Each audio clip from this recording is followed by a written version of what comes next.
వసుదేవసుతం దేవం కంసచాణూరమర్దనం దేవకీ పరమానందం కృష్ణం వందే జగద్గురుం. ఓం శ్రీ రాధాకృష్ణాభ్యాం నమ. కృష్ణం వందే జగద్గురుం, అర్జునం వందే జగదే కబీరం. ప్రతి మనిషి కూడా అప్పుల్లో ఉన్నానండి, మరి ఈ అప్పుల బాధ నుంచి నేను ఏ విధంగా బయటపడాలండి అని ప్రయత్నిస్తూ ఉంటారు. మరి 10,000 రూపాయల జీతం దగ్గర నుంచి ఒక 4-5 లక్షల రూపాయల జీతగాళ్ళు కూడా అప్పులు అనేటటువంటివి తప్పవు. దీనికి కారణం కుజుడు. ఆ కుజగ్రహము మనకి మీనరాశిలో 2 ఏప్రిల్ 2026 సంవత్సరం నుంచి ప్రవేశం జరుగుతోంది. అదేవిధంగా మేషరాశికి స్వక్షేత్రగతుడై మరి 11 మే 2026 సంవత్సరం రోజున ప్రవేశిస్తాడు. అలాగే ఆదాయాలు కనుక మనకు బాగా పెరిగినట్లయితే, వ్యాపార అభివృద్ధి మనకు బాగా పెరిగినట్లయితే మనకి ఈ అప్పుల బాధల నుంచి మనం బయటపడచ్చు అని చాలామంది అనుకుంటూ ఉంటారు.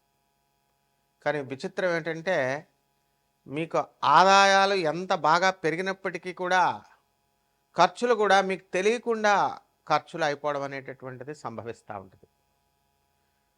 బంధువుల వల్ల, పరివారం వల్ల, లేకపోతే విందు వినోద కార్యక్రమాల వల్ల, వేరే వేరే ఊర్లు, హనీమూన్లు, తర్వాత తీర్థయాత్రలు, ఈ రకంగా ఏదో రకంగా మరి బంధువుల పెళ్ళిళ్ళు, తర్వాత ప్రతిదానికి వెళ్ళడం, ఈ రకంగా మరి ఖర్చులు అయిపోతూ ఉంటాయి. ఇది అనివార్యం. అటువంటి ఏ కారణంగా వస్తుందంటే గురుడు యొక్క వ్యయస్థితి కారణంగా కొన్ని స్థానాల్లో గురుడు ప్రవేశించడం ద్వారా మనకి ఈ అధిక అనవసరమైనటువంటి వ్యయం మనకి కలుగుతూ ఉంటుంది. మనకు అటువంటి గురుడు కర్కాటక రాశిలోకి మరి 2 జూన్ 2026 సంవత్సరం నుంచి ప్రవేశించడం జరుగుతుంది. అది 31/10/2026 సంవత్సరం వరకు ఉంటుంది. మరి ఏమండి, మాకు ఇప్పుడు 15 లక్షలు, ఒక 20 లక్షల రూపాయల అప్పులు ఉన్నాయండి. ఇవి అన్నీ చిన్న సైజు వాళ్ళ కోరికలు. ఇవి తీర్పోవాలా? దీనికి ఏదైనా సరే ఒక మంత్రం ఇవ్వండి, ఒక యక్షిణి మంత్రం ఇవ్వండి, లేకపోతే చక్కగా తొందరగా వచ్చేటటువంటి ఒక ఉపాయము. ఈ మధ్యకాలంలో రెమెడీస్ అందరూ చెప్పడం వల్ల పాపం ఆ రెమెడీస్ వల్ల తొందరగా మీకు ఫలితాలు వస్తాయేమో అనేటటువంటి ఆశతో ప్రతి ఒక్కళ్ళు కూడా రెమెడీస్ చెప్పండి అని అడుగుతూ ఉంటారు. అసలు మీ జాతకం ఏమిటి? మీ జాతకంలో ఇదంతా కూడా గోచారం అంతా కూడా కోటాను కోట్ల మందికి కామన్ ప్లాట్ఫారం మీద చెప్పబడేటటువంటిది. నాసా మనకి ఎప్పటికప్పుడు విడుదల చేస్తూ ఉంటుంది పైన ప్లానెట్స్ ఎలా తిరుగుతున్నాయి, గ్రహాలు అనేటటువంటివి. దాని లైవ్ రిపోర్ట్స్ని చూసి మనం మీ యొక్క వ్యక్తిగత జాతకాలను మనం చూసి చెప్పినప్పుడు మనకు అర్థమవుతూ ఉంటుంది ఎప్పుడు అప్పులు తీరతాయి, ఎప్పుడు ఏంటి అన్నది. మీరు దాన్ని చాలా వెరీ క్యాజువల్గా తీసుకోవడము, ఫోన్ ఉంది కదా అని కొట్టేసేయడము, మామూలు జ్యోతిష్కులకు కొట్టేసినట్లు కొట్టేసి నా ధనుసు రాశి అండి బాగుంటుందండి అట్లా అడగకూడదు. అలాగే నా అప్పులు తీరిపోతాయండి, నాకు ఈ యొక్క రెమెడీస్ చెప్పేసేయండి, నాది గురుడు 4వ ఇంట్లో ఉన్నాడండి, మీనరాశి అండి, ఇట్లా అస్సలు అడగకూడదు. అందువలన ఎందువల్ల ఇలా అయిపోయింది అని అంటే, యూట్యూబ్లో మీకు ఎక్కువ మంది మీకు శాస్త్రం తెలియనటువంటి వాళ్ళు, గురు పరంపర లేనటువంటి వాళ్ళందరూ కూడా ఇష్టం వచ్చినట్టుగా ఈ ఛానల్స్ అన్నీ కూడా వాళ్ళు ప్రోత్సహించడం వలన కంటెంట్ కావాలి కాబట్టి ఛానల్స్ ప్రోత్సహిస్తాయి. ఇక ఈ డమ్మీగాళ్ళందరూ వచ్చి చెప్పడం వల్ల ఏమైపోయిందంటే జ్యోతిష శాస్త్రం మొత్తం భ్రష్టు పట్టిపోయింది. మీరు కూడా వాళ్ళ ప్రత్యేకత ఉండాలని గురుడు 4వ ఇంట్లో, 6వ ఇంట్లో శని ఇలా చెప్తుంటే మీరు కూడా అలా తయారయ్యారు. మరి పోనీ ఇన్ని సంవత్సరాల నుంచి వింటున్నారు, మీ అప్పులు తీరినయ్యా? ఇన్ని సంవత్సరాల నుంచి ఉంటున్నారు, మీ అక్రమ సంబంధాలు అలాంటివి ఏమన్నా మానుకున్నారా? ప్రవచనాలు వింటున్నారు, ఎంతోమంది ప్రవచనకారులు, చాగంటి గారు వీళ్ళందరూ కూడా ఎన్నో సంవత్సరాల నుంచి చెప్తున్నారు. ఒక్కొక్కళ్ళు గోశాలు పెట్టుకున్నారు, దేవాలయాలు పెట్టుకున్నారు. వాళ్ళకి అబ్బాయి గురుగారులు అండి డొనేషన్లు ఇవ్వాలండి, ఇస్కాన్ వాళ్ళండి, వాళ్ళు ప్రతి తిథికి కూడా నరసింహస్వామి బర్త్డే ఈరోజు డబ్బులు వేసేయండి, అన్నదానం చేస్తాం, ఈ రకంగా తయారైపోయినాయి మొత్తం అన్ని సంస్థలు కూడా. మరి దానివల్ల ఆధ్యాత్మికత భ్రష్టత్వం అయిపోయింది. కాబట్టి నిజమైనటువంటి ఆది గురువు అయినటువంటి పరమేశ్వరుడు మరి చక్కగా ఆయన సిద్ధాంతాన్ని, ఆయన ఐడియాలజీని with no deviations Lord Krishna చెప్పారు. లార్డ్ కృష్ణ చెప్పినటువంటి ఐడియాలజీని మళ్ళీ చక్కగా పరమేశ్వరుడే ఆయన అవతరించి ఆనందమూర్తిగా వచ్చారు. మరి ఆయన ఈ కలియుగాంతానికి మనకి భగవంతుడు కలియుగాంతం వరకు కూడా ఓం నమో వెంకటేశాయ అని అంటాం. వెంకటేశ్వరుడే కలియుగానికి అధిపతి అని చెప్తాం, కలియుగ దేవుడు అంటాం. అలా కలియుగం తర్వాత నెక్స్ట్ ట్రాన్సిషన్ జరుగుతుంది. నెక్స్ట్ యుగానికి సత్యయుగానికి వెళ్తారు. అప్పుడు మిమ్మల్ని రక్షించేది ఒకే ఒక్క మంత్రం, బాబానాం కేవలం. బం బం బాబా అంటూ శివుడికి చెప్తాం కదా, బాబానాం కేవలం చెప్పబడింది కలియుగ భవిష్యత్తు పురాణంలో. మరి కల్కి అవతారము మనకి చక్కగా శంభాలా గ్రామంలో పుడతాడని చెప్పారు. ఆ శంభాలా గ్రామమే దానికి గుర్తిచ్చారు, first landscape on the earth అని. అదే గూగుల్ చేసి చూడండి, సింగ్ భూమి, అదే జార్ఖండ్లో ఉంది, బీహార్లో, జార్ఖండ్లో. మరి అది ఆనందనగర్ దాని పేరు. మరి అక్కడ తపస్సు చేసినటువంటి వాళ్ళు, మరి అక్కడ ఎప్పుడు కూడా ధర్మమహా సమ్మేళనాలు జరుగుతూ ఉంటాయి. దానికి ఆ యొక్క మంత్ర జపము, చాంటింగ్ జరుగుతూ ఉంటుంది, బాబానాం కేవలం కీర్తన జరుగుతూ ఉంటుంది. ఇవన్నీ కూడా మీరు తెలుసుకోవాలి సీరియస్గా. ఎందుకంటే లార్డ్ కృష్ణ మధురలో పుట్టాడు, దట్స్ ఆల్. గోకులంలో పెరిగాడు. రాముడు అయోధ్యలో పుట్టాడు, అయోధ్యలో పెరిగాడు, అంతే. దానికి రామాయణం మైథాలజీ ఇది కల్పితము, కావ్యము, ఊహాజనితము. శంభాలా గ్రామము హిమాలయ పర్వతాల అవతల ఉంటుంది, అది ఎవరు వెళ్ళలేరు, ఊహకు అందదు. ఇలాంటి పిచ్చి పిచ్చి ప్రేలాపనలు చెప్పకూడదు. మీకు తెలియనప్పుడు నోరు మూసుకొని ఉండాలి, ప్రవచనకారులైనా స్వామీజీలైనా. అది తెలియనప్పుడు గూగుల్ జియోలాజికల్ ఎవిడెన్సెస్ ఉన్నాయని చెప్తోంది. ఎన్జిఆర్ఐ ఇచ్చింది certification, geological survey of India. గూగుల్లో చూడండి సింగ్ భూమి అని. Then how dare you are saying that Shambhala అనేటటువంటిది అక్కడెక్కడో హిమాలయ పర్వతాల అవతల ఉంటుందని చెప్తారు. అది ఊహాజనితం అని చెప్తారు. కలియుగ భవిష్యత్తు పురాణాలన్నీ ఊహాజనితాల, బ్రాహ్మణులు రాశారంటారు ఒకడు.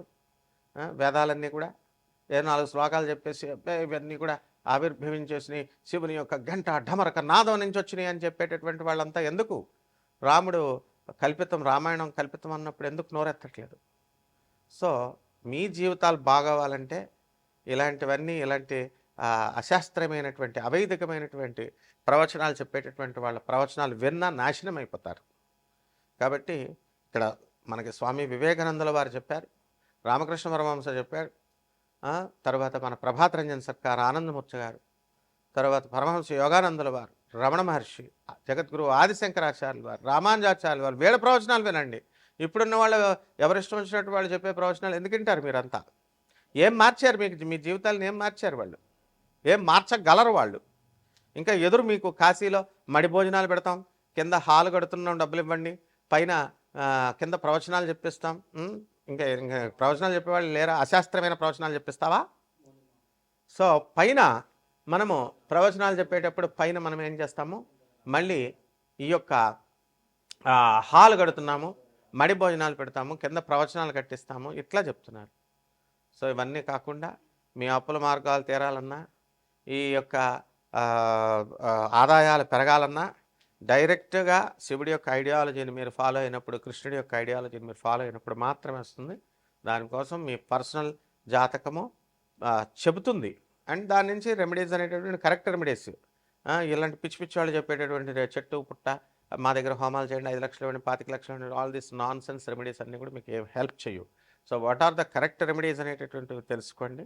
ఒక్కొక్క రాశి వారికి, 12 రాశుల వారికి ఈ యొక్క గ్రహ సంచారం వలన ఏ విధంగా ఫలితాలు ఇస్తాయో చూద్దాం. మిథున రాశి, ఈ మిథున రాశి వారికి అందరికీ కూడా మరి చక్కగా ఈ ఊహలు ఎక్కువగా ఉంటాయి. Almost all the IAS officers అందరూ కూడా మిథున రాశిలోనే పుడతారు. చెప్పుడు మాటలు వింటారని, అంటే లోయర్ క్యాటరీ వాళ్ళు చెప్పేటటువంటివి నిజానిజాలు తెలుసుకోకుండా వెంటనే ఒక కన్క్లూజన్కి వచ్చేస్తారు మిథున రాశి వాళ్ళు అనేటటువంటి ఒక అపవాదు ఉంది. మరి అటువంటి వాళ్ళు, ఇది డ్యూయల్ నేచర్ ఉన్నటువంటిది కాబట్టి ఆ నేచర్ని మీరు వదులుకోవాలా. ఇప్పుడు జన్మంలో ఉన్నటువంటి గురుగ్రహ ప్రభావం వలన పిజ్జాలు, బర్గర్లు, ఫుడ్లు, బిర్యానీలు తింటే ఇండైజెషన్ ప్రాబ్లంలు రాకపోతే ఏమొస్తుంది? సో ఇప్పుడు అనారోగ్య సమస్యలు మీకు రావడానికి అవకాశాలు ఉన్నాయి. చెవి కండ పెరగడము, ఆ తర్వాత మైగ్రేన్ లాంటి ఇండైజెషన్ ప్రాబ్లమ్స్ రావడానికి అవకాశాలు అధికంగా ఉన్నాయి. కాబట్టి ఈ రాశివారు మనం ఎండాకాలంలో చాలా జాగ్రత్తగా ఉండాల్సినటువంటి అవసరం ఉంది. అలాగే మీ యొక్క ఫోన్ ట్యాపింగ్స్ అవ్వడం వల్ల అనవసరమైనటువంటి విషయాల్లోకి మీరు ఇరుక్కునేటటువంటి అవకాశాలున్నాయి. కాబట్టి మీరు మంచి వాళ్ళని వదిలేసి చెడ్డవాళ్ళని you will be in the ఒక భ్రమలో ఉంటారనమాట. ఇమాజినరీ ఫ్రెండ్స్ అని కొంతమంది ఉంటారు. నీ వెల్ విషర్ ఎప్పుడు కూడా నీకు క్రిటిసైజ్ చేసి కరెక్ట్‌గా చెప్పేస్తాడు. నువ్వు చేసేది తప్పు ఇది అని. నిన్ను భ్రమల్లో ఉంచేటటువంటి వాడు those fellows are called as imaginary friends. So students అందరూ కూడా ఇటువంటి ఇమాజినేషన్ నుంచి బయటకొచ్చేయండి. అలాగే బాగా చదివేటటువంటి స్టూడెంట్స్‌తో మీరు తిరిగితే మీరు చదువు ఇంప్రూవ్ అవుతుంది. అదే చదవనటువంటి స్టూడెంట్‌తో తిరిగితే వాడు నువ్వు బాగుపడడం కాదు, నువ్వు కూడా పాడైపోతావు. కాబట్టి ఇటువంటి ప్రేమ వ్యవహారాలకి జాగ్రత్తగా ఉండండి. ఎవరెవరైతే అక్రమ సంబంధాలు ఉన్నాయో ఇమ్మీడియట్‌గా వదిలేసుకోండి. లేకపోతే దొరికిపోవడానికి అవకాశాలుంటాయి. ఆ తర్వాత ఈ రాశి వారందరూ కూడా మిథున రాశి వారికి ప్రమోషన్స్ రావడానికి అవకాశాలున్నాయి. అలాగే చక్కగా మీరు విదేశాలకు వెళ్ళేటటువంటి అవకాశాలు అధికంగా ఉన్నాయి. ఆదాయాలు పెరగడానికి అవకాశాలున్నాయి. రైతులు కూడా మంచిగా పంటలు పండించడానికి అవకాశాలున్నాయి. ఆ తర్వాత ఇనుము వ్యాపారము, బట్టల వ్యాపారము, హోటల్ వ్యాపారము, ఇలా మీరు హాస్టల్స్, కోలివింగ్ హాస్టల్స్ వచ్చినాయి, ఓయో రూములు వచ్చినాయి. ఇంకా బిజినెస్లు ఎందుకు బాగుండవండి? సో ఇల్లీగల్ బిజినెస్లు నెంబర్ 2 దందాలు ఎప్పుడు బాగానే ఉంటాయి. సో ఇటువంటి బిజినెస్‌ల్లోకి మరి ఈ యొక్క వైన్ షాపులు, ఇలాంటి బిజినెస్‌లు రాజకీయ నాయకులు మీకు ఇస్తారా? వైన్ షాపులు నడుపుతారని అడగండి, మీకు ఇస్తారేమో? No, the ruling government will give to వాళ్ళకే ఇచ్చుకుంటారు. సో ప్రజల్ని ఫూల్స్ చేస్తున్నారు వీళ్ళంతా కూడా. అందువల్ల ప్రజలు మీరు ఇమాజినేషన్ నుంచి, హాలుసినేషన్ నుంచి బయటకొచ్చి చక్కగా ప్రాక్టికల్‌గా మీ ఫ్యామిలీని మీరు చూసుకోండి, చక్కగా చదువుకోండి and be helpful to the society. ఈ ధ్యేయంతో, ఈ మోడ్‌తో మీరు చేసినప్పుడు తప్పకుండా మీకు గ్రహాలు కూడా అనుకూలిస్తాయి. ఇక పరిహారాల దగ్గరికి వచ్చేసరికి మిథున రాశి వారికి శని జపం చేయండి, శని స్తోత్రాలు చదవండి, శనికి కిలోంపావు నల్ల నువ్వులు, నల్లని వస్త్రాలనిచ్చి పేద బ్రాహ్మణులకి మనం శనివారం నాడు ఉదయం 8 గంటలకు దానం చేసుకోండి. జమ్మి చెట్టుకి నీళ్లు పోసి జమ్మి చెట్టు చుట్టూ ప్రదక్షిణాలు చేస్తూ మీరు ప్రదక్షిణాలు చేసుకోండి. బ్రహ్మాండంగా ఉంటుంది. శుభమస్తు.